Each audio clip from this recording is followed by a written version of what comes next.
This is part two, and we're going through the comments of the previous story. My wife is demanding I stop giving my money to my ex. So we're continuing off with these updates. I did say in my post that her kids are taken care of. They have never missed out on anything, and I was never called upon to pay for anything for them except for the home we live in. The utilities they use in the home we live in, the food they are free to eat anytime in the home we live in. I also bought birthday gifts, Christmas gifts for them, same as my wife did for my kids prior to this being stirred up. Another point. My wife knew the arrangement with my ex prior to marriage. She didn't show any aversion to it. She, in fact, admired the civil relationship we were able to maintain. I admire that too.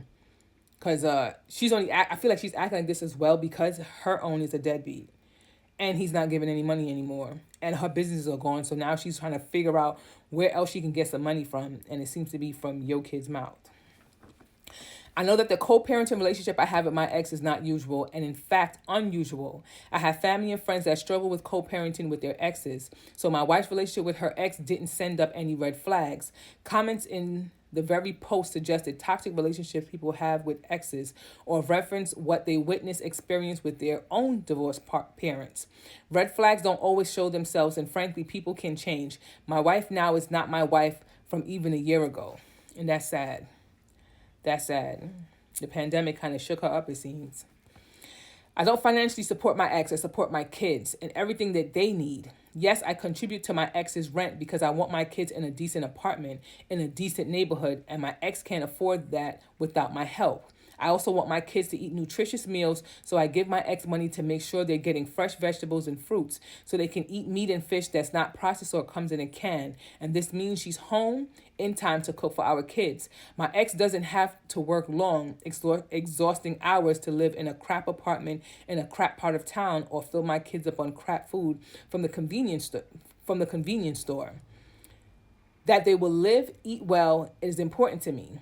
The same goes with their schooling, the extracurriculars, their health needs, anything and everything that they need.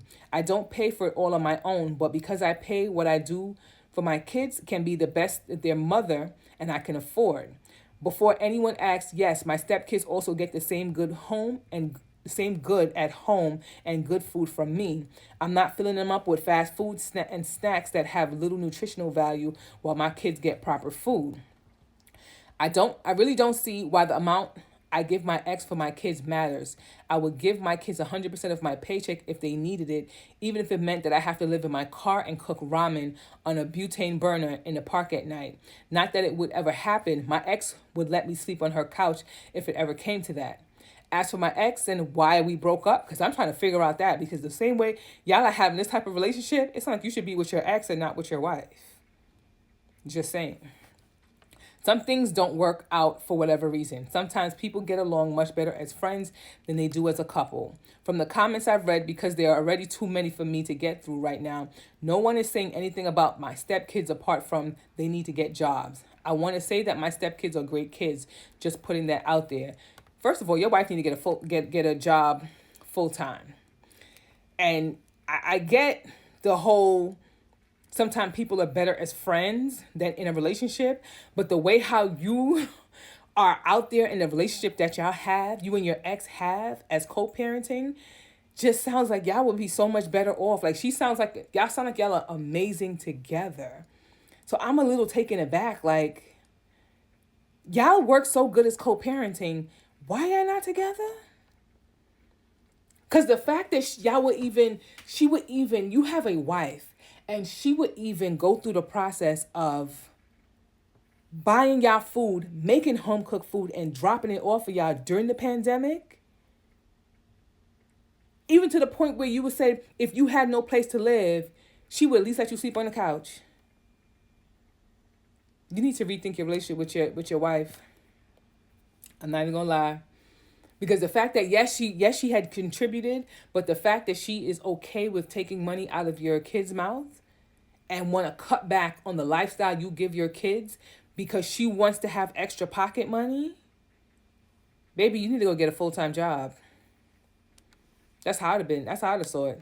You need a full-time job because you ain't about to get all this money over here. I need to take care of my kids when you came into this relationship, and I'm sure it's more than likely documented in the documents between you and your ex. Hey, this is a legal document. We can't change this. This is how this is going to work for here on out. If you can't agree to what we have listed here, then you got to go. Because that's your place. She got to go. She got a 16 and 18-year-old. He can go get a job. If he not in college, he better go get a job. What he doing? She don't need to be working part-time either. She can go get a full-time job if she needs some more money. She can go look into a whole nother entrepreneur.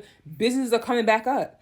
If she already had a business before the pandemic, start another one.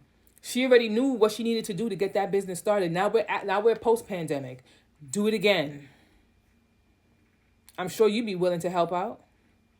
But yeah, no. You're not the asshole. Keep doing what you're doing for your kids. I love the fact that you and your ex have a good co-parenting relationship, because when I say that is rare, it is rare.